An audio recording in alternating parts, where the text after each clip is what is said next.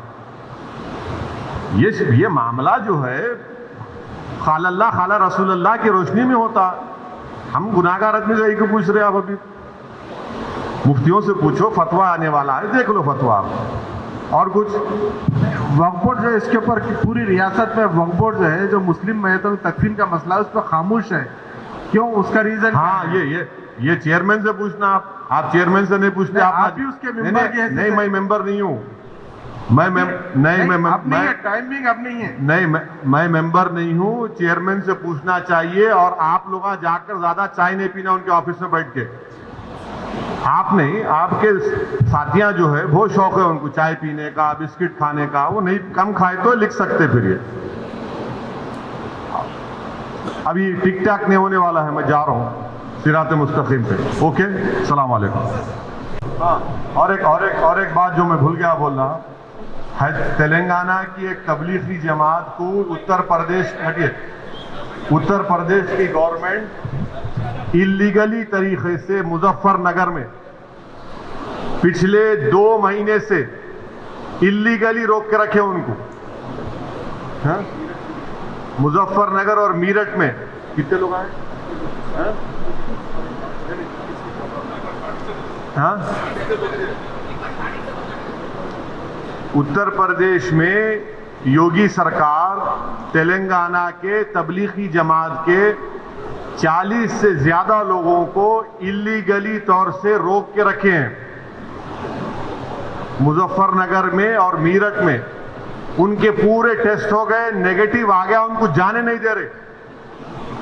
شرمناک بات ہے. میں مظفر نگر کے کلیکٹر سے 1 نہیں 5 مرتبہ میڈم کو فون کیا, ای میل کیا, کوئی ریپلائی نہیں ہے.